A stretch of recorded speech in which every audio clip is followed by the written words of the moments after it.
And we are back with a new era of the Wrestling Roundtable podcast, talking about all things wrestling, talking about John Cena's last match. And boy, do we have some thoughts on that. We've got some thoughts about we finally get a reveal of who that big mass dude was, at least at the Survivor Series, and so much more. But yeah, with Dominique LaRue, I'm Ryan Hall. Forgot who we were there for a second. Yeah, no, we finally I thought that they were gonna drag this whole masked men thing out longer than they did, but to very little surprise, it ended up being Austin Theory. Well, just to piggyback off of what you had going on there, brother, I'm sure it's a lot of things that you would want to forget this past couple months when it comes to WWE. Uh, yeah, I'm shocked that they finally did it and just go ahead and reveal who it was to no one's surprise at all. But I think you distinctly told me, or we saw it in the post, that Triple H for the thousandth time this year said that Raw was going to be epic. So whenever he says that, you got to tune in. It's gonna be some surprises. It's gonna be epic. It's gonna be great. It's gonna be like one of the best New era. episodes. The new era. Yeah. So I knew for a fact when Post said that he said Monday Night Raw was gonna be epic. I knew, oh, they finna finally reveal the masked gentleman. And And it ended up being Austin Theory. that was Austin Theory. You sure that wasn't Justin Timberlake? I thought it was Eminem. Yeah, you know, Yeah. just get a white guy and let him get a buzz cut and let him go out there. Yeah, get a buff white guy in there. Yeah. But yeah, Austin's been hitting the gym. He looks bigger than what I remember. Or we just haven't seen him in that long of a time. No, we haven't seen him in that long a time. But they You know, never I said they said he was out with an injury, but then they never said what type of injury, you know, what he was dealing with, how long was the timetable. Uh, they made it seem like Grayson Waller was just like done with him and he never existed to him and stuff. And I want them to run that back. I want them to, with him revealing himself being a masked man, I want next Monday, but we probably won't even get it next Monday because it starts the holiday week, so they probably won't even, or some of it, it's kind of funky. You do like tapings, but the tapings don't even go into like storylines. It goes like we'll sprinkle R-Truth, we'll sprinkle Nikki Bella and her match with Raquel and this and that, but we won't go back to the big storyline of what's going on right now. But hopefully they have. I just hope and pray going into 2026 that storylines that come across our tables actually make sense, actually are not rushed or just thrown against the wall and see if it sticks. I know some people right now are wondering why Austin Theory, why he just attacked Rey Mysterio and why he attacked CM Punk and blah blah blah. Now we've been mentioning this for a while now when they started the whole vision, and I asked you, I said, do you think they're done putting members in vision? Do you think they're just gonna stay at three or they're gonna go at four? Obviously, they would think five. I don't know why they put Logan Paul in there. He's like a sore thumb in the group, but obviously with Seth Rollins' injury, somebody had to step in. Don't know why they just didn't use Drew McIntyre or somebody that makes sense. But Logan Paul, for what it's worth, he kind of fits in that group because he's arrogant, he's young, he's brass. Speaking of brass, I'm getting sick of those brass knuckles when your hand is supposed to be quote unquote titanium. I don't get it. That's one of another gripes that I have with the storylines being don't make no sense. But to circle back to Austin Theory, you know, is young. You know, he's one of the generational talents that was brought up, to be a superstar by Vincent Kennedy McMahon. Um, Who? I wish I wish they would have kept Austin Theory as a babyface, but with his injury, sometimes people can forget the person and like to say Austin Theory wasn't a good heel, that'd be crazy. He was a good heel. Um, Obviously, I don't know why we're adding all these people on Raw when SmackDown needs all the talent they can get. But there's, for another topic. But if anybody don't remember, Austin Theory used to be with Seth Rollins around the 2020, 2021 time frame when Seth Rollins was the Messiah at the time. Mm-hmm. He brought up two young talents at the time, Austin Theory and another gentleman named I think his name is Buddy Matthews at AEW, but Buddy Murphy to us as WWE fans. Um Now him helping and running off, I don't understand. Because if I'm helping you, I just think I would like stay in the ring, reveal myself, dap you up. Hey, we jump on this guy together, blah blah blah. But it's more of like he's getting in there, doing what he has to do, and running off. And now running off to like I'm just doing my mission from someone in particular. Because why would I run around with a mask on my head attacking when the vision needs help, right? My thoughts on the whole aspect of it making sense in the grand scheme of things. Yes, Seth Rollins is hurt. Yes, Seth Rollins won't be back till after WrestleMania, possibly, maybe even on WrestleMania. But one thing about Seth, well, two things actually about Seth. Seth is a very intelligent person. He's very strategic. That's why his name was the architect in the Shield. One thing also Seth has is his work on the mic. He's he's not, we said this when we kind of made tears one episode where we was like, where do you put Seth?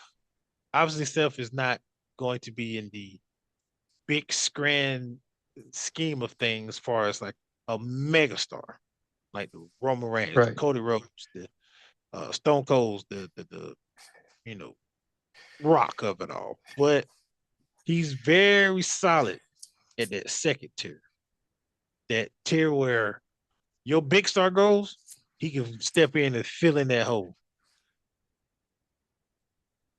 Seth has always been that one B to the 1A. So with that being said, I think the best thing they could do for Seth, if he wants to. Now, if he want to just stay off and rehab and spend time with his daughter, that's absolutely what he deserves and should do. But if you kind of still want to be amongst the talent and kind of save the storyline, because you and I talked about this. Division has no vision, to be honest. Division is a bunch of dudes together just calling themselves a faction, and it's no apparent leader. It's just the leader is penciled in as the leader, which is Braun Breaker because he's the next main event guy. he's the dude Paul Heyman is always standing by. That's what I look at it as. Paul Heyman is always standing closely to him than the other two. Yes, he comes out with Bronson Reed every now and again, but it just basically reminds me of a generic bloodline. Braun Breaker is basically Jey Uso, and then Bronson Reed is Solo Sikoa, and Logan Paul is Jimmy Uso, or you can call him Sammy Uso, but I'm not even gonna disrespect Jimmy or Sammy by that, but I'm just using it as an Yeah. acknowledgement. Yeah. Just yeah. But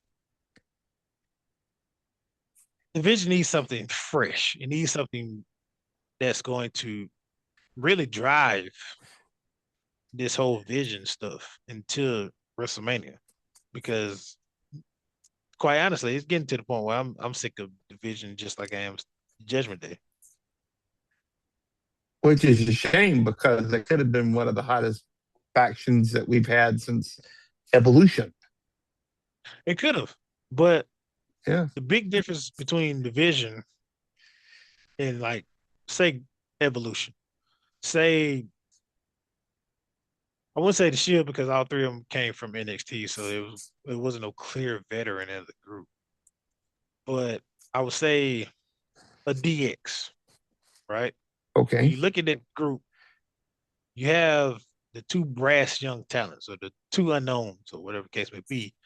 But like Evolution, you had Batista. He was from OVW. He was the killer of the group. Great look and like not really a good talker on the mic.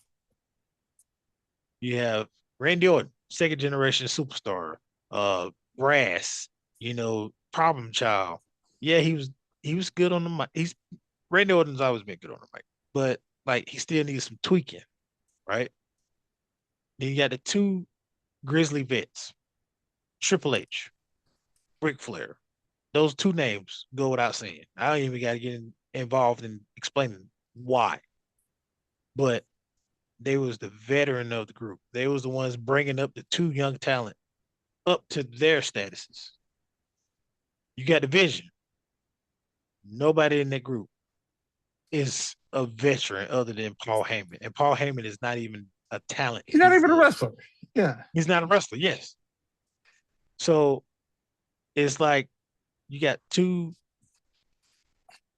young talent, three young talent, excuse me, walking around bumping their chests, talking about we this, we that, we gonna be the new blah blah blah, and yet you have neither three in the John Cena's tournament. That's one indication of me thinking, okay, this not a faction that's gonna be around too long, because anybody from if Evolution was around nowadays, they'll be involved in everything. They literally had the whole group had belts. They had the tag team belts. They had a world title. Randy had the Intercontinental title, right? Judgment Day for the good Judgment Day. I say the good Judgment Day, right? They kick Edge out. Finn joins. You got Damien Pierce, Dominique, Priest, Finn, right? No, Rhea, excuse me. Um, they went all to gold, right? They got tag team belts. They got the women's title basically. Uh, but Dom had a title from another promotion, and yeah, I mean that was pretty much. Obviously, they didn't have the world title. That would eventually come later, but there was a serious faction because They everybody even had had a money in title. the bank at one point with They even Damien. had money in the bank. Thank you. So that was a serious faction. You got Division. They just walking around doing whatever, not really They posing nothing. They uh RJ, I mean RJ, AJ Styles and Dragon Lee just walking around with the tag team titles. They've never seen them like face to face. Like neither one of them have crossed paths, or like if Seth wouldn't have never got hurt, I truly believe that Bronson Reed and Brian Breaker would be tag team champions right now. because you got Seth, he got the world title. Then Hmm. you got your two sidekicks at the time, because I mean, basically that's what they were looking like. They would have won the world titles. I mean, the world tag team titles. Excuse me. And if Seth would have never got hurt, we would never see Logan Paul involved in anything with the division.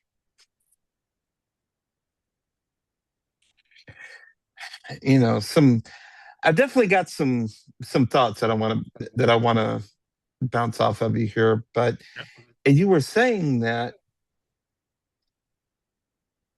Seth Rollins has always been kind of his character has always been kind of a brainy, charismatic kind of character. Somebody who has never been the biggest guy in the room, somebody who's never been the most physically imposing guy in the room, but somebody who can cut you apart verbally on the mic and also somebody who can stomp your head into the ground. You know who that reminds me of? That reminds me of back injury Shawn Michaels, because you could still keep him involved with the storyline. You can still keep him on the mic. You can still keep him in the storyline without him being able to get physical until he was able to get back. And right now, Monday Night Raw is missing Seth Rollins so bad for that very reason, because they're missing his voice right now. They're missing his aura, Aura, that because yes. you have his second biggest rival who has the title. And, Roman is his biggest rival, and Roman is, nowhere to be found, because obviously outside projects he doing and just rest in general. But with Seth Rollins not there, that leaves a big void for us. Who is the biggest threat as a heel to CM Punk? Gunther is currently busy living off the loins of beating the GOAT John Cena.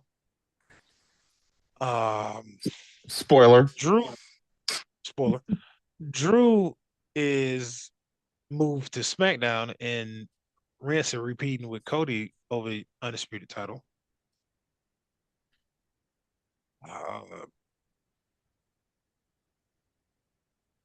don't know what they're doing with Rusev.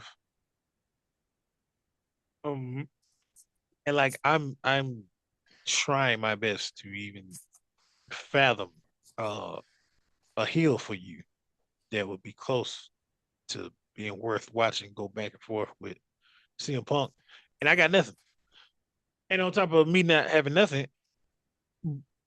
for what it's worth, no disrespect to Braun, he is a great young talent coming up. I've said this numerous times. He didn't need to be in the division because he was already made coming from NXT. Fans know who he is. They do his bark every single time he's in the ring.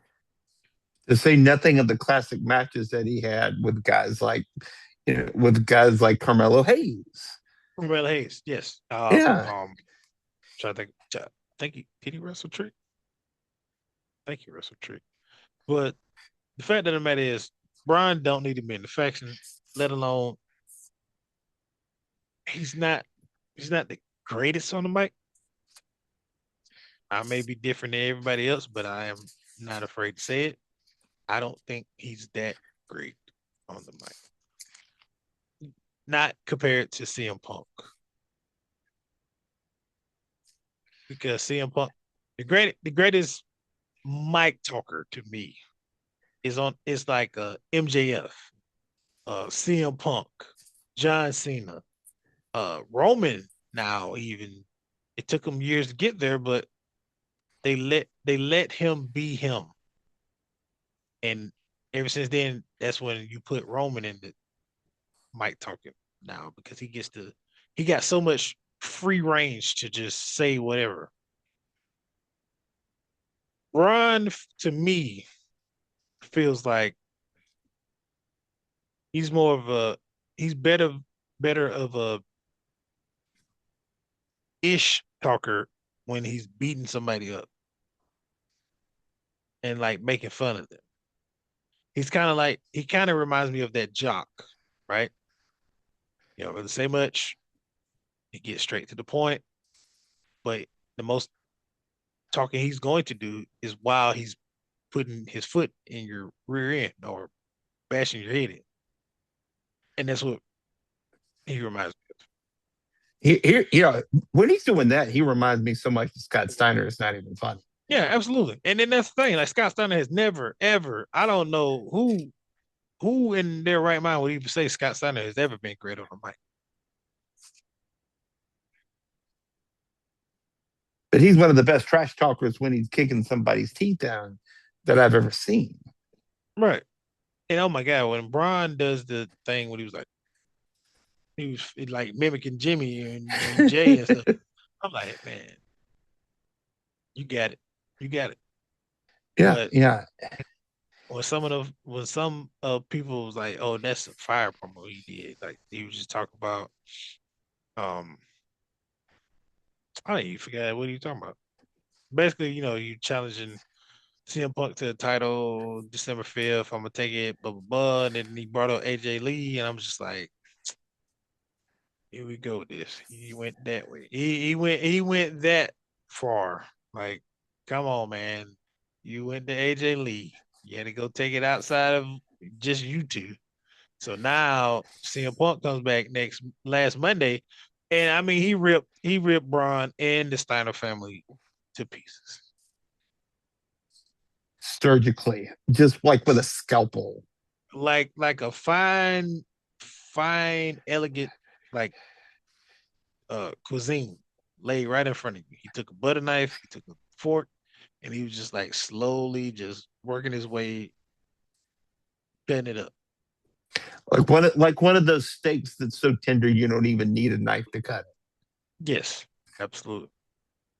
Man, oh man, yeah, that was But, one of that was one of CM Punk's best promos he's had in a long time because he ripped that man up and down. oh yeah, he did.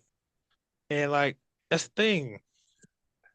You got CM Punk as the champion, and nobody that comes to mind as a heel other than Drew can really compete with a CM Punk. And that's the problem. Just like the problem over there on SmackDown, when you have Super Cody, you have him beat Drew over and over and over and over. And it's like, it's more dudes on the roster. Why are y'all just, I don't know if y'all protecting Cody. I don't know if y'all don't feel as strongly as some people to certain people going against Cody or what, but you won't know unless you it's sink or swim. Either throw them out there and see what they can do, or just stop. Like you have him fight Aleister Black, and I'm like, oh, maybe they finna have him start a rivalry with him, and then Hickam Priest, so they can finish their beef what they got. And it's like this is boring. This is boring. Like I would have never thought you would ask me even a year ago. Cody comes out, I don't care for his promo.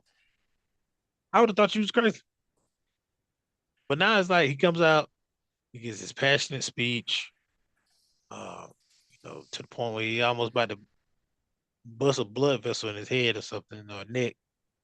And like it's the same old sing and dance. And I just I can't rock with it. He's as predictable as a watch right now. He's as predictable as that watch he wears on his chain around his chest when he comes out in that three-piece suit where you know he's not going to fight anybody. Yeah. And it's like where are we going with this? Because Yeah. Randy should have been came back. Um Gunther should have been like unfortunately he did the inevitable, but obviously that, and adding to his legacy of retiring people. Because I mean, it's crazy how John Cena announced his retirement, and then all of a sudden AJ announces his, and then obviously Brock hasn't said anything about retiring, but we know it's getting there. It's gonna be close. Yeah. I mean, to the point where this man does his interest and he's rolling on his back side. Yeah, yeah. We're human, but I've never seen anything remotely close to Brock doing what he did when he slipped and rolled on his backside. What he looked like me slipping on some of this ice out here after the snow the other day. Yeah, he did tell me that. Yeah, and honestly, Brock was probably a little bit more elegant when he did it. Maybe, maybe. Which is a stretch, I know. But but I mean, we might we might as well open this can of worms here. Yeah, might as well. Yeah, We're here. We're here now. let's go ahead and open this can of worms here, because you and I have both been kind of sitting here during our pre-production, during this whole thing, talking about John Cena's last match was so disappointing, but so predictable to me. It wasn't that he lost. I said for months that he was going to go out on his back. It was the way that it was the meme that he's become, where he's like kind of smiling. Yeah, you just give up. You just And, My favorite is when life has just been beating your ass, excuse me, beating your yeah, tail. good. You just you just give up. You just smile and accept the defeat. That's basically what John Cena like. All 23 years of him hustle, loyalty, respect, never give up. You can't see me. Word life, all that, all of that. And what, a minute? It felt like 5 minutes, but a minute of him fighting out, getting choked, coming back, getting choked. Oh, is his hand from the fall? Oh, he's still got life. Getting choked again.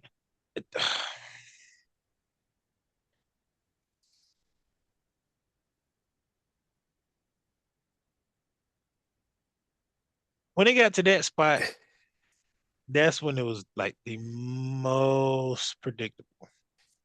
And then on top of that, with it being predictable, it was more or less, okay, how they gonna retire Johnson? Like after he chokes out or whatever, what they gonna do? They gonna give him the Goldberg treatment? Are they gonna come out with a cake or something to give him? Is he gonna, like, but the utter booze that followed was astonishing. I literally thought that whole arena was gonna burst into flames.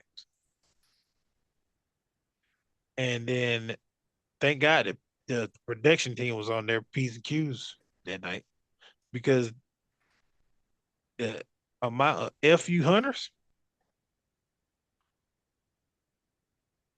sir, I can't bring Oh, my I brought my child to a wrestling event. This is our first wrestling event together, and y'all are using racial. I mean, not excuse me. Y'all are using the F bomb. Like there's kids there.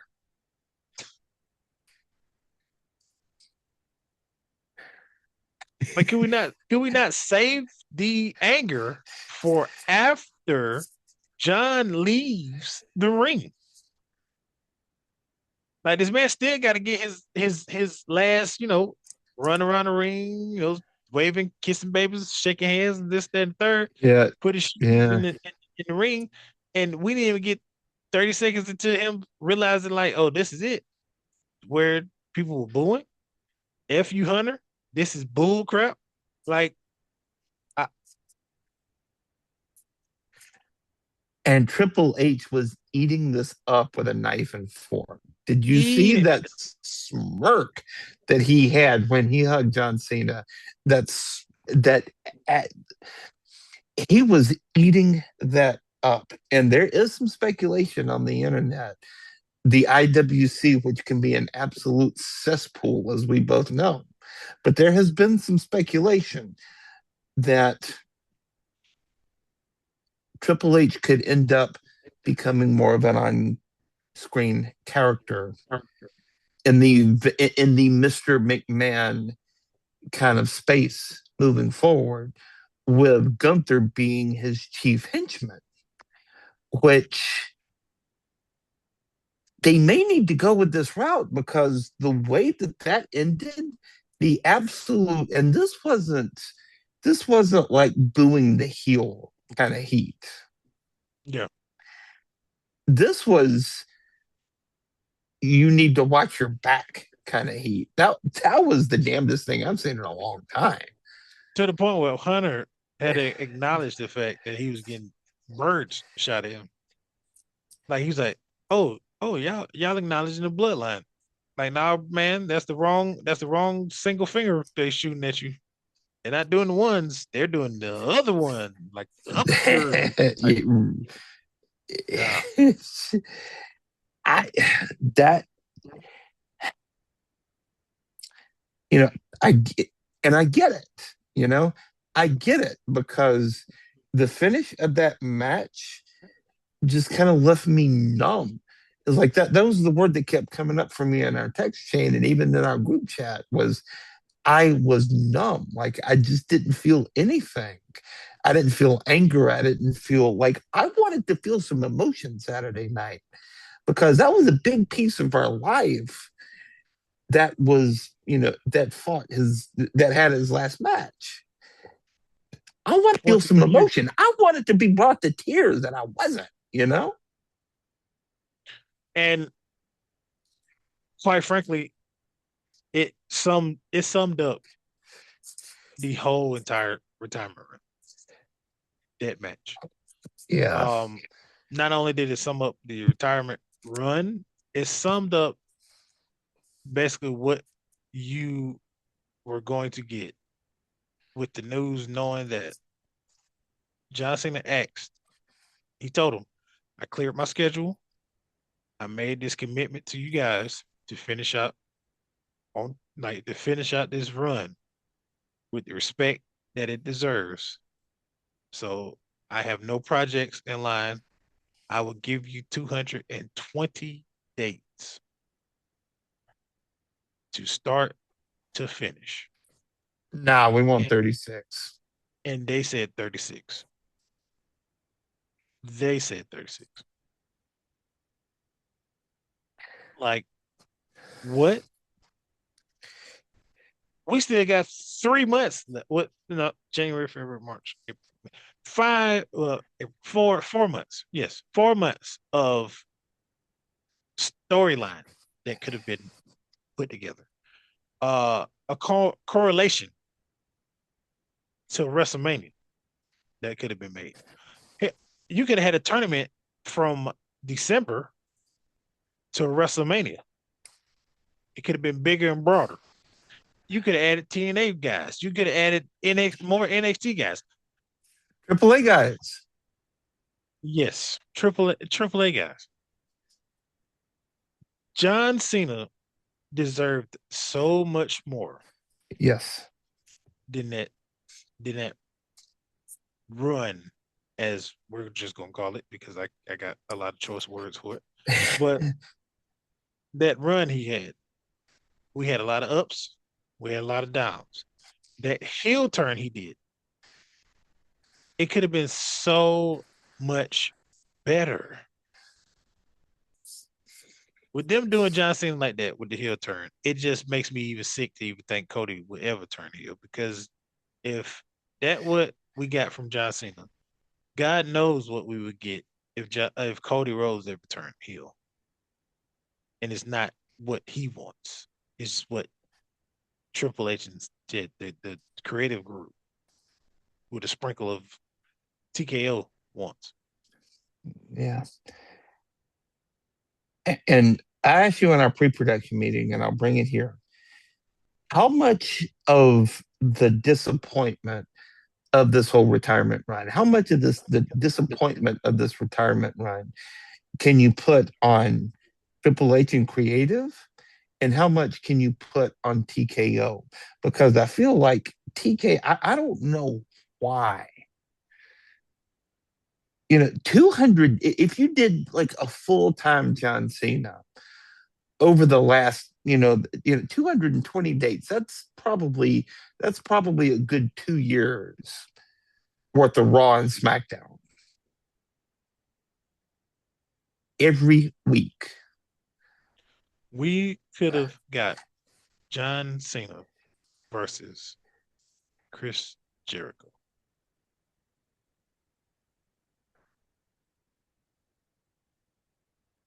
Because obviously they're working on a deal to get Chris Jericho back.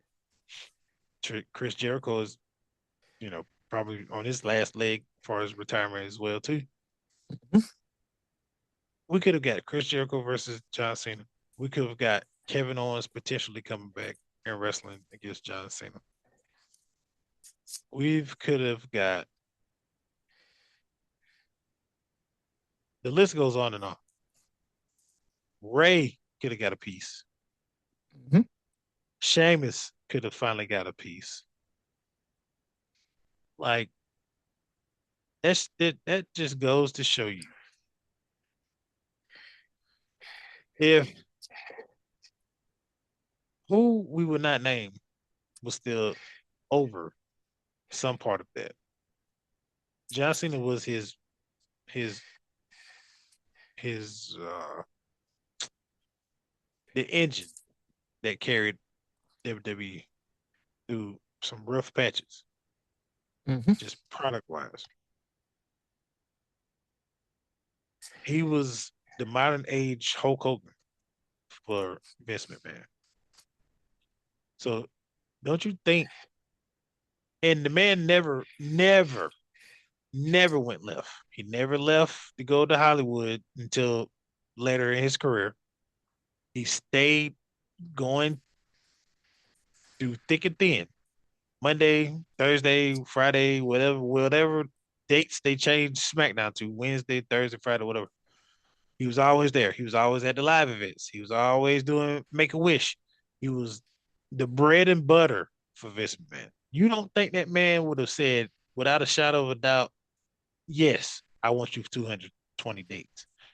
Hell, even if you could possibly give me a little extra, that'd be great. But 220 is great. We can go from WrestleMania 41, well, 42 to whatever we're going. I think it's 43 now. We're going to 43. No, 42 is coming up. Okay. So 41 to 42. Why leave the money on the table? Because not only does that man sell tickets, he sells ESPN subscriptions, he sells Peacock subscriptions. That man still sells more T-shirts than probably anybody short of Steve Austin nowadays.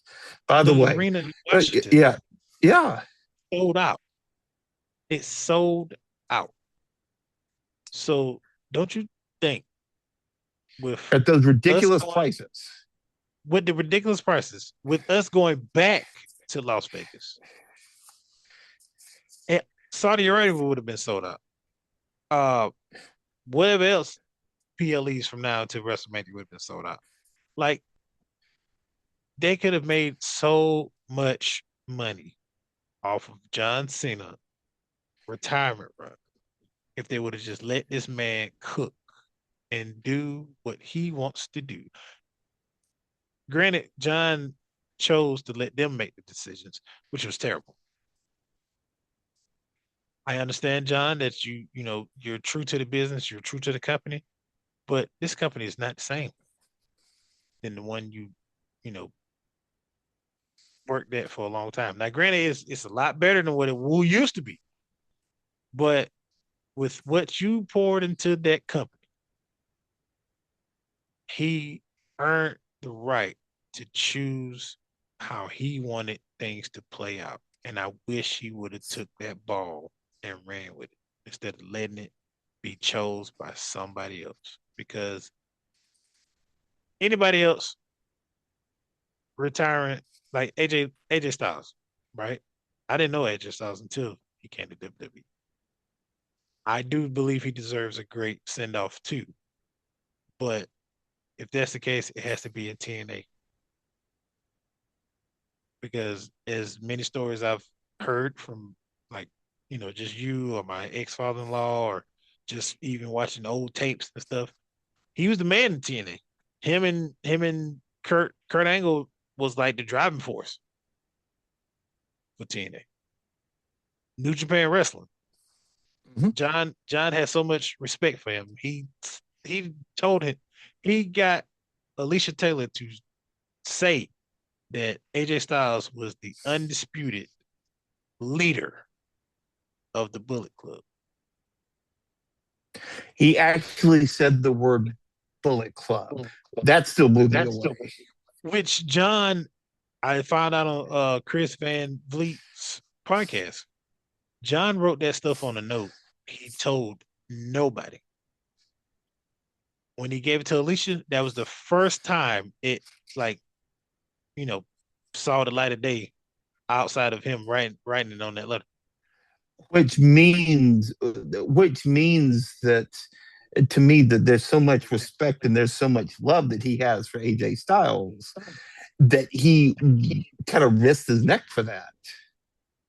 But who was gonna tell him no? Yeah, Like exactly. like him risking his neck, and then who's gonna be in the back like, oh John, you effed up, blah blah blah blah. Like, bro, first of all, I'm retiring. Second of all, I'm John Cena. I'm the face that runs this place. Really, I'm the one that pushed this place to be where it could push Roman and Cody to where they at right now. And like I can go on and on about how disrespectful they did John Cena, but at the end of the day, Yeah. John is looking at it another way. John is just that humble of a guy, and like I am I have the utmost respect for John, and like if you ask me, John, is John one of my favorites? He is. Is he the favorite wrestler of mine? No. I will tell you what I shout about The Rock is my favorite. But John has a good solid 2 to 3, 4 spot, but I do still respect John because at one point I didn't like John. I was like, man, he coming out with these shorts and damn shoes and he trying to rap and all this other stuff. But he grew on me. And then like, growing up being a casual wrestler fan and then being a diehard fan and like now being a fan that knows the business and knows like the ins and outs of what goes on behind the scenes rather than just what's on TV. I have so much respect for what this man has done his whole entire career because like these people don't get a break whatsoever. They're constantly on the road. They're constantly putting their bodies on the line for our entertainment, live shows, TV shows, um, you know, doing their own projects outside of WWE, uh, interviews and like just daily shows, like going on nighttime shows and stuff. They don't get rest really, for real. And then on top of that, they have to pay for the insurance. Like it's not they don't have a union. So all the nicks and bruises and all this other stuff, it's coming out of their pockets. Mhm. So with that being said, like and this been heavy on me for a while. And I hope this gets out there in the atmosphere. But I do want to say, like, I think I want to thank the talent of WWE or AEW or TNA or New Japan or whatever the case may be, whatever promotion you work for. I want to say thank you because, like, y'all don't have to do what y'all do. This is a dream to y'all. This is a love for y'all. And to do what you do, put your bodies on the line, put your career on the line, put your family on the line because like these guys they don't get to spend time with their families like other people do. They get to miss out on very important things. And their family has to make a huge sacrifice by not getting to see that person. So with that being said, like I just want to show appreciation to the people that entertain us because that's a hard gig to do, Yeah. and you have to make a huge sacrifice to do that. And some guys, they don't get to the John Cena status. They don't get to the Roman Reigns, the Bianca Belairs, the Rheas, the Baileys of it all. Like you barely get looked at.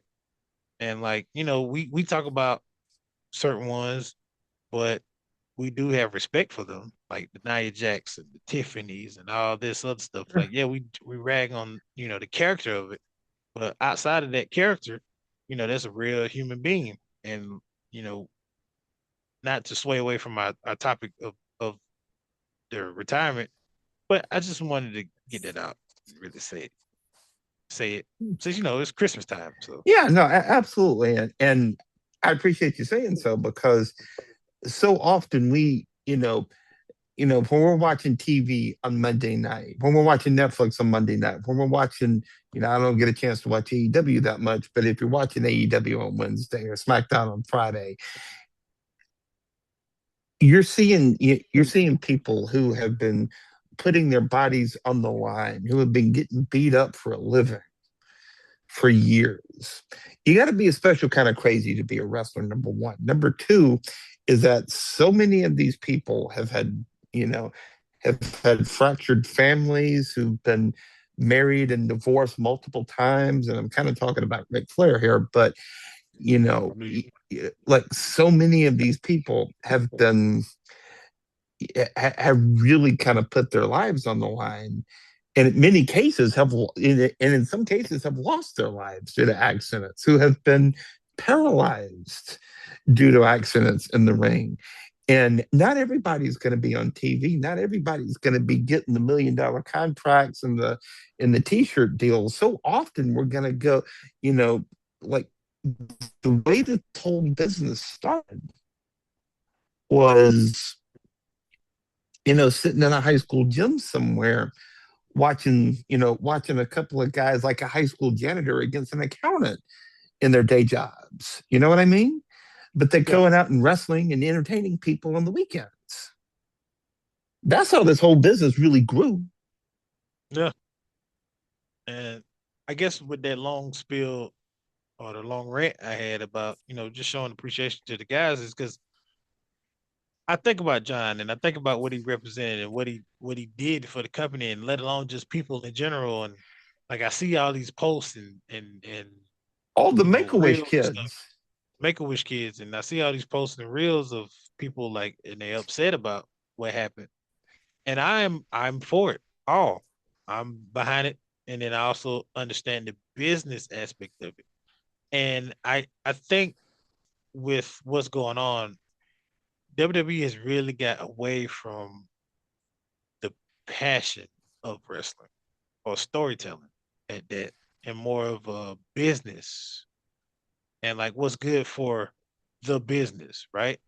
That's what really stuck with me when Triple H said that when he did the post show. And it was a foregone conclusion. We said it for months. You know, we said who was gonna be the person that retires John? Who who would benefit off that rub? We had our options of who would benefit off that rub, but ultimately we knew that Gunther was going to be the one because it was right on the wall. He retired Goldberg earlier that year, this year, excuse me. And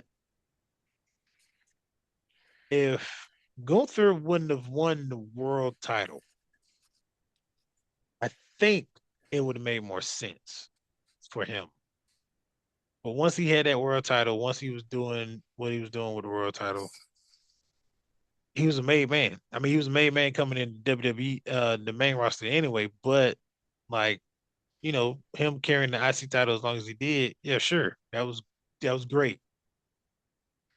But you're not a made man until you actually win a world title, and he won the world title. He Hmm. beat Randy Orton for the King of the Ring. Like he was already submitting himself as a great already before he was even going into the ring with the GOAT. Obafemi needed that match. Obafemi needed that match because of the fact, like, don't get me wrong, I'm not overlooking Carmelo Hayes. I still felt like Carmelo Hayes needed that rub. But Obafemi, now for what I saw with him and Cody Rhodes, needed it because of the fact that you have a great heel in Walter. Oops, excuse me. I meant Gunther. But Obafemi needed it because Obafemi was already gathering heat. He was already being known for people watching NXT. People knew who he was when he came out and talked to Cody, right? And they know he's a bad man. So WWE needs more great heels. You keep focusing on what is already there, you're going to overlook the talent that's in NXT. Yeah, sure, you keep putting Javon Evans on TV, but when is he going to get a quality win? When is he going to propel himself upward? Stop LA Knighting him because we keep pushing fan favorites. And yeah, sure, they do the old school, like, you get knocked back down, you get knocked down, you get right back up, you get knocked down, you get right back up. But eventually that's get old. It gets Hmm. old really quick. Just like with Cody. He finished the story and now what? It's old. Like it's getting to a point now where I'm starting to see Drew making more sense. Like everything he says, I'm starting to think, oh wow. It's kind of on the same verge as 50 Cent being petty with Diddy.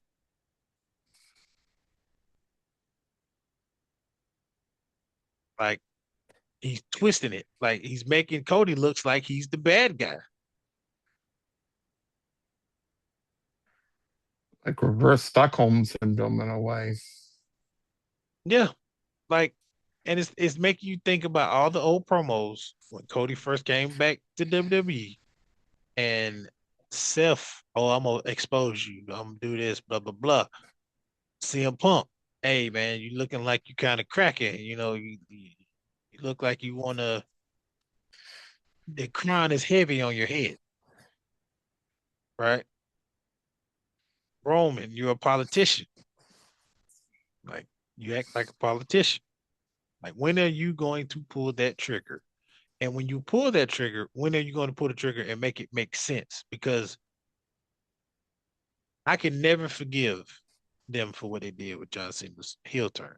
John Cena's heel turn was 20 something years in the making, where they could have just easily, easily made it the best heel turn of all time. Greater than Hulk Hogan's heel turn, greater than Stone Cold Steve Austin's heel turn. Because now we're in a day and age where the person John Cena represented was just kids. Bright color, the jorts, like never give up, this, that, and the third. That was the perfect persona for kids. When he turned heel, that changed everything. It was kind of like a, it was kind of like what you and Jeremy, well, actually all of us in the group where Gunther had that little storyline with I'm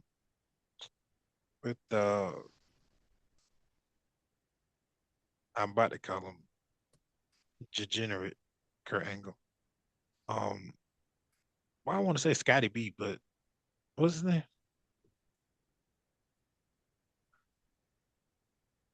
He was the leader of American Made. Chad Gable. Yeah, with Chad Gable and Gunther, and we like F them kids. Right, that's basically what John Cena's heel turn to me was going to be like, Yeah. and the whole sell your soul thing, as corny as it is, it could have been well written He to the really point where could it kind have. of makes sense because with the talent that chases after that gold, it's kind of like the Lord of the Rings. You know, you finally get that ring, right? Or you get that belt, and it corrupts your mind, Hmm. like how they was doing with Jey Uso. But once again, they just put their own foot in their mouth and just all right, let's just move Jay back to tag team. But this man just literally eliminated his brother out of a battle royal for an opportunity to fight for a single championship that he's never won. He's never been close to winning. Everybody else in the bloodline has won single titles. Jimmy lost that opportunity. We could have went somewhere with that, but you just chose not to. You just, yeah, fans are stupid. They ain't even gonna pay attention to that. You're going to remember. You ain't gonna remember. Yeah, Yeah, you got the memory of a goldfish. yeah. You got Jay on here on social media talking about F y'all finally got what y'all want. This, that, and third. Just to turn around and now this man is eating again. Like everything is cope steady. Everything is good.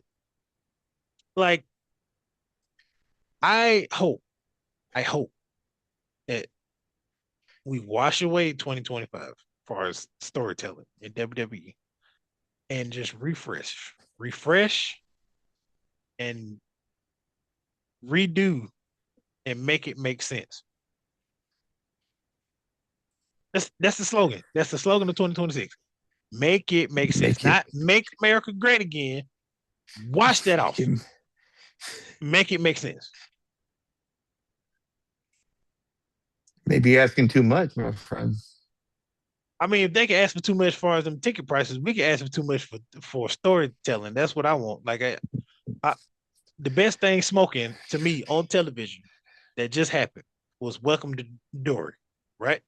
Stranger Things is coming on to Christmas. I can't wait for that. I want that whoever doing the storytelling on those shows and any other shows, I'm pretty sure you got plenty of them that you can tell me that's good. They need to write for WWE because whoever's right now is dog crap. For you to make me sit here and watch your show for 3 hours, 2.5, and none of it makes sense.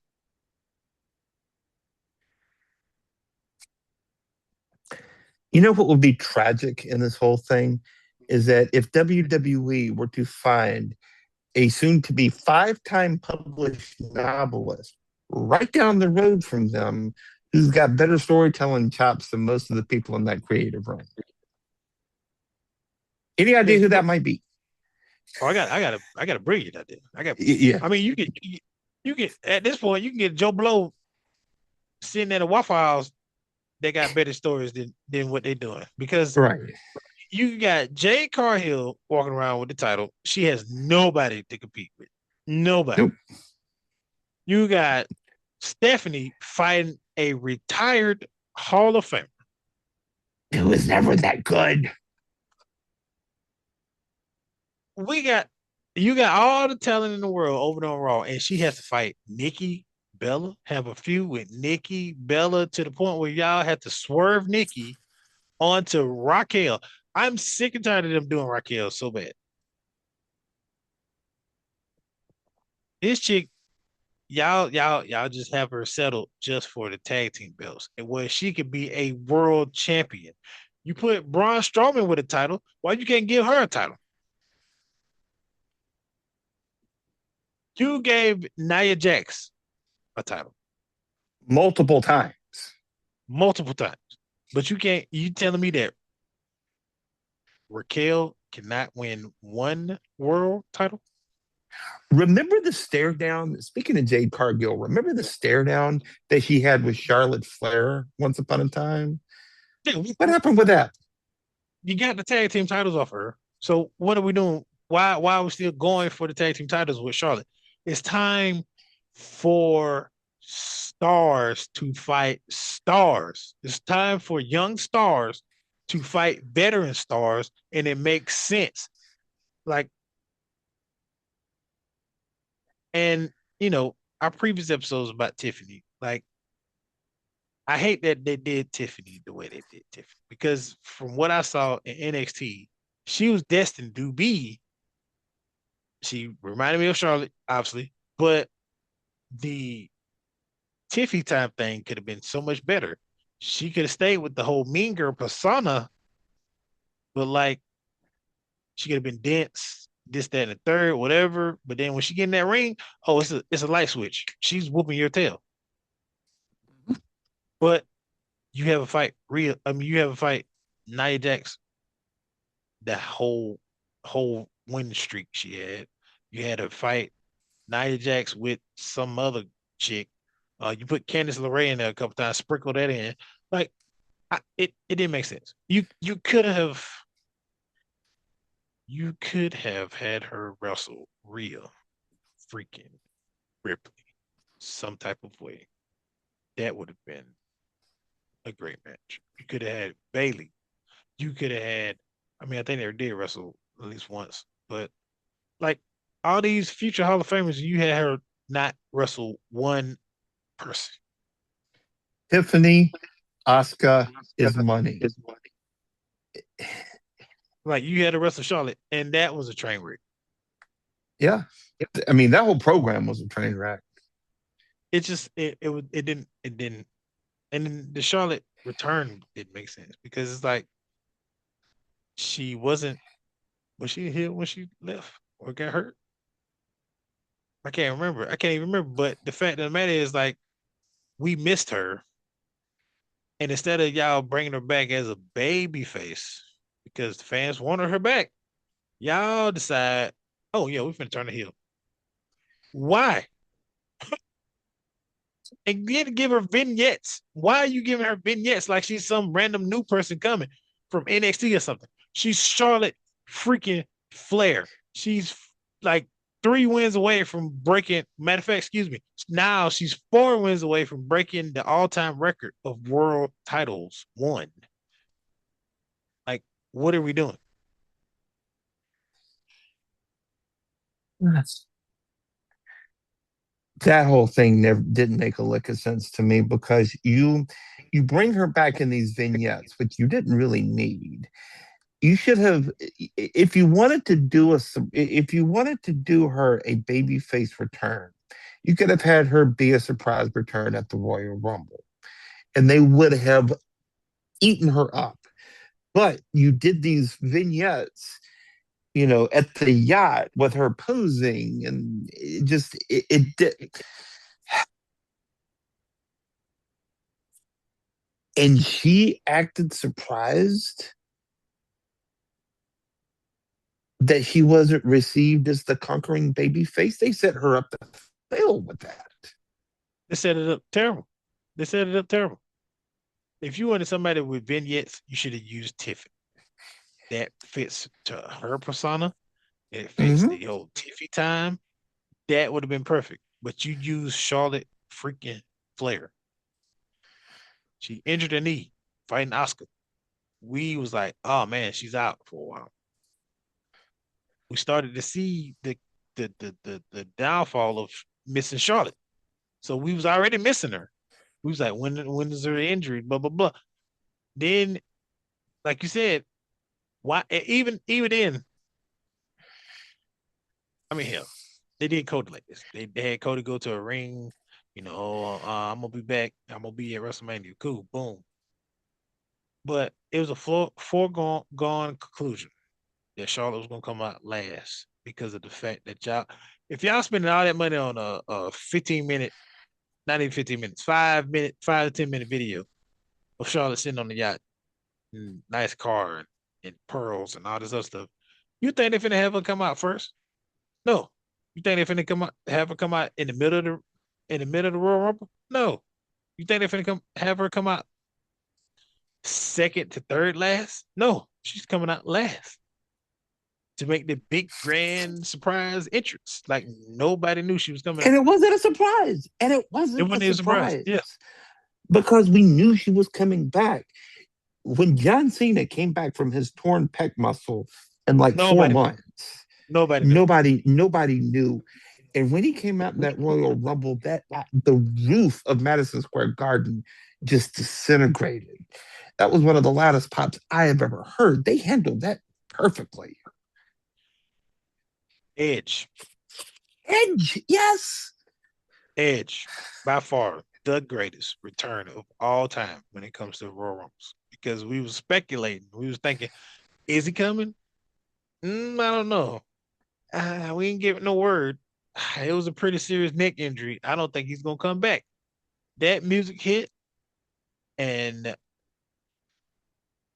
it felt like Christmas all over again. It felt like being a kid watching the first ever episode of like your favorite cartoon or a series or whatever the case may be.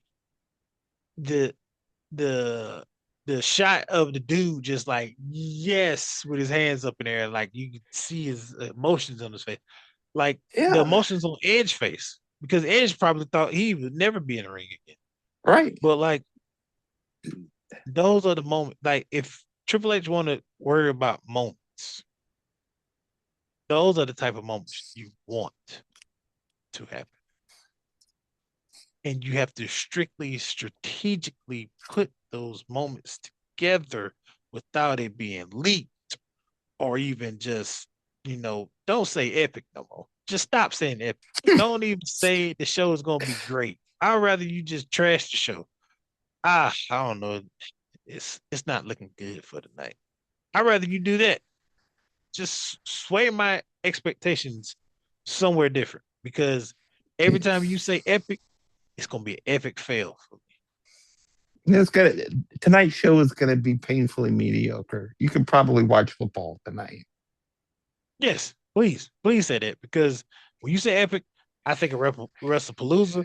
I still haven't watched WrestlePalooza. That shows you how much I didn't give a darn about it. Oh boy. Oh boy. Uh, Oh, the best thing to me about John Cena's retirement tour, it's really hard to find anything best about that. But I do like the um what was your choice? I'm sorry. I think I remember for that. Elimination Chamber, the actual Elimination heel Chamber. turn Yes, itself. yes, yes, yes, yes, yes, yes, yes, yes. I ditto that statement. Mine has to be when he broke the record because that record stood for the test of time for a mighty long time. And to be quite honest, if it wasn't for John coming back and retiring, I don't think he ever breaks that record.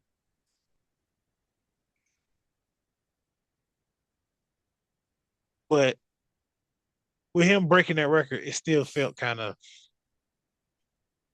flat, just like his last match, because Well, it it was. well it well it felt flat because of the absolute train wreck that match was. Oh yeah, and I know they did it on purpose to set up SummerSlam, but man, come on, man, have a little bit more respect for your career. This is a record you're finna break, and I just don't. I don't know. It was. It could have been better because think about it, right? Roman went on to break a lot of records. He was close to breaking. Did he break Hulk Hogan's record? Didn't he break Hulk Hogan to? I mean, Bruno Yes, yes, yes. Santino is the only one, but like, I think Bruno's still number yeah, I one. mean, ain't nobody touching that. But No. just the fact that it was close, Yeah. Because we're sitting here thinking like, is he gonna go another year with that title? Like, ain't no way, no way, not in this day and age, no way.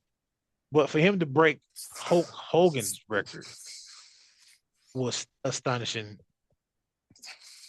But my biggest gripe, as far as me personally, I don't get that record to be honest, because yeah, those are days you're a champion, but most of those days you're not wrestling at all. So why is it such a monumental record when like you only wrestle on Monday, Friday, Saturday, and occasional live events, but we know for a fact that Roman and people in his status ain't wrestling no live events no more. Why? They don't need to.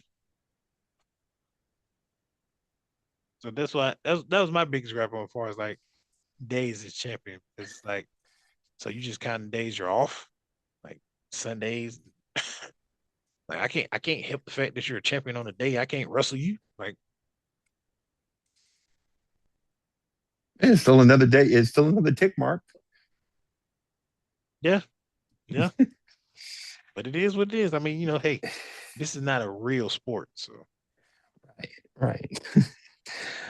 But yeah, no, that, you know, I, my favorite moment of the whole run, and, we'll go ahead and wrap this up here, but my favorite moment of the whole run was definitely the actual heel turn itself. But my least favorite, entire moment was that WrestleMania main event because that's why I was looking away. I knew it was coming. I yeah, knew I it. mean that WrestleMania main event because I really don't want to say that man's name.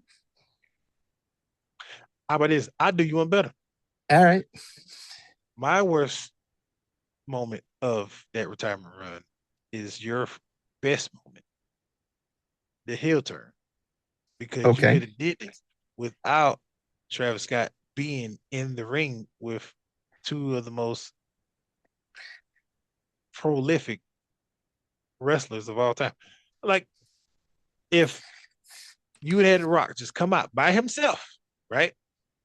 Yep. And tell Cody, hey, I want your soul. Yes or no. Cody does that, go F yourself. And he does that whole throat slit, blah, blah, blah.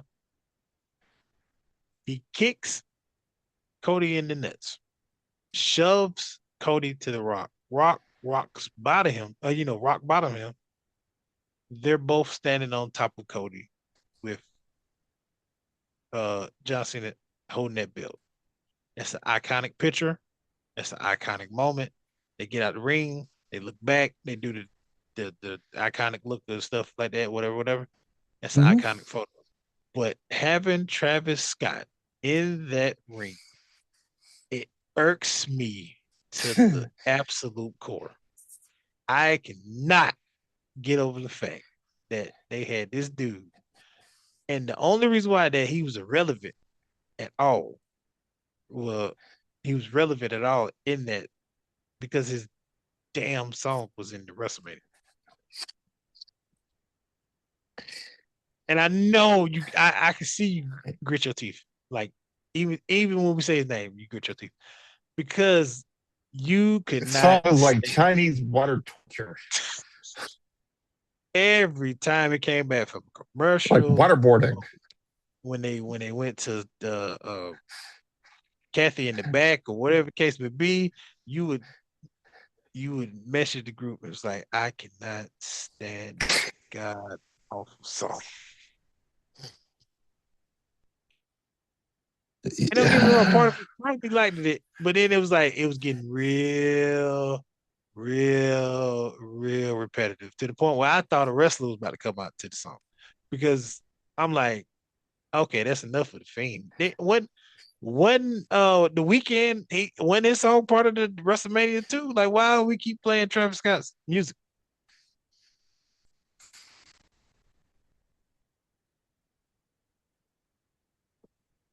So that goes back. I'm glad we're talking about this because it goes like a full circle back to what I said. 2026, make it make sense.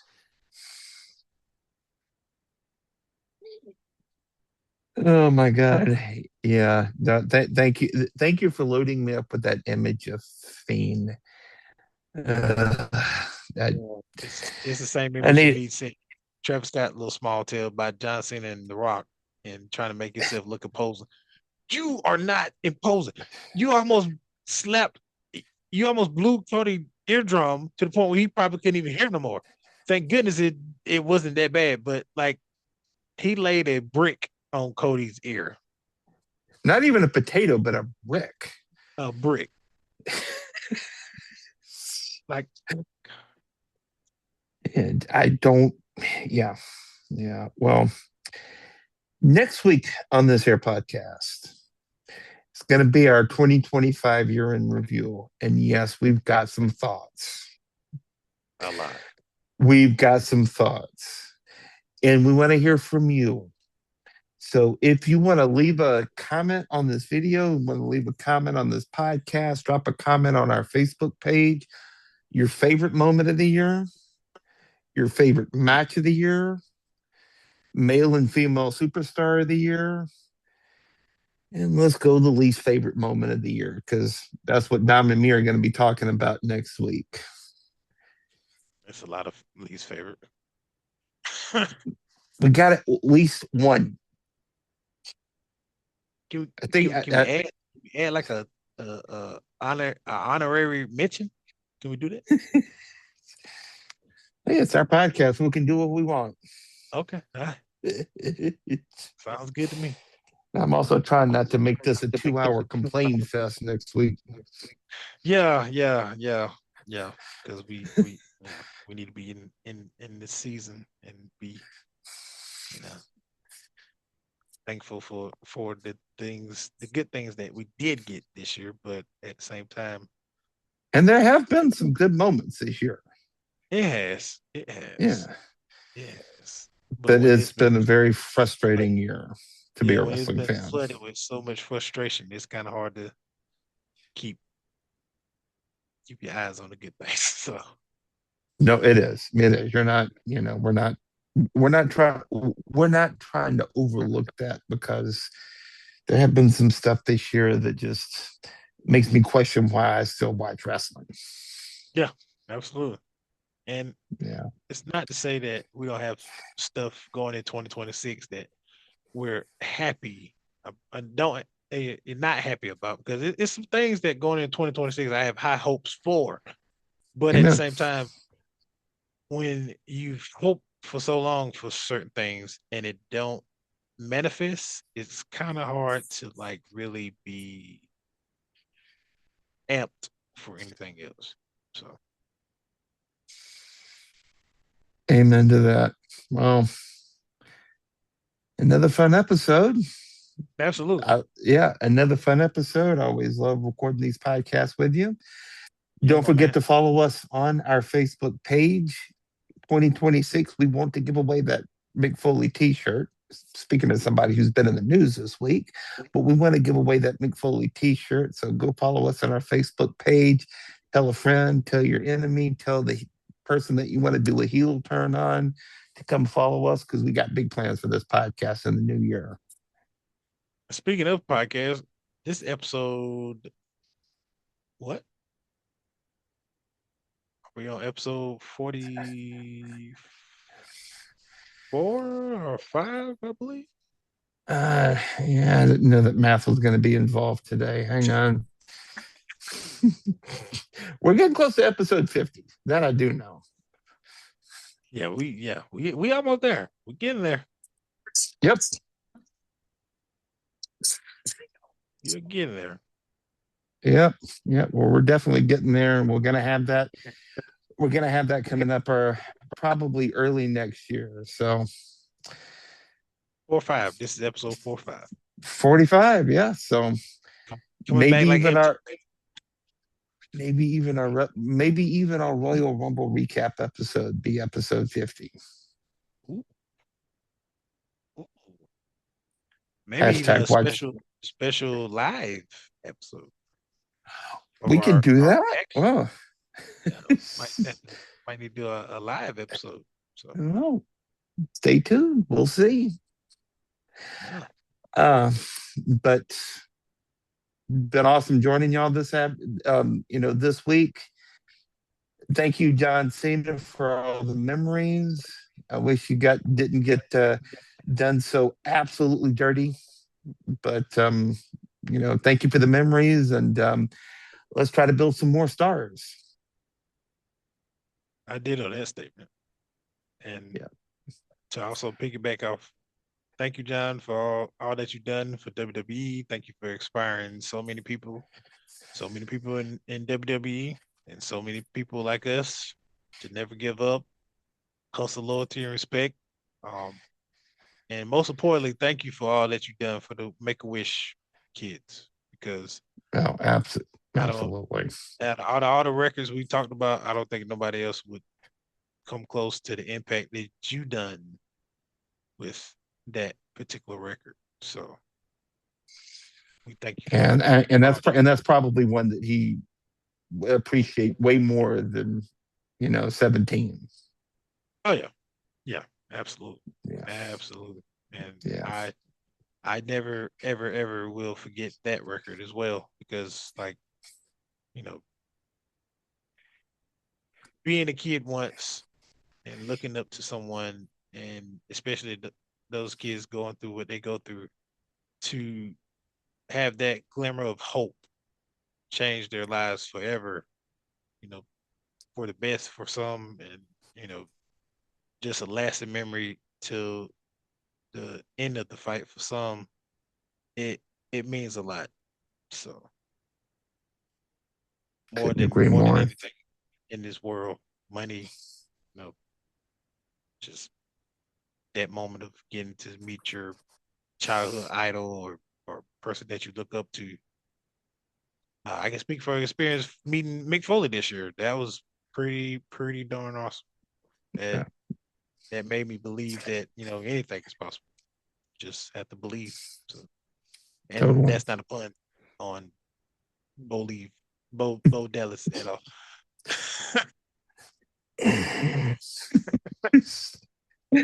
All right, my guy. Want to do this again next week? Celebrate Christmas with us here in the Wrestling Roundtable. Oh yeah, yeah. Might All have to give right. me a Santa hat for the episode. Yeah, just hit up your boy Mick Foley for that one, huh? Yeah, yeah, I know, right? Have a nice day on the front. All right. Well, don't forget to follow us on YouTube, Spotify, Apple Podcasts, and please follow us on our Facebook page so we can give away that T-shirt. For Dom, I'm Ryan. You've been listening to episode 45 of the Wrestling Roundtable podcast. Until we eat again, take care, and thank you, John Cena. Thank you, John.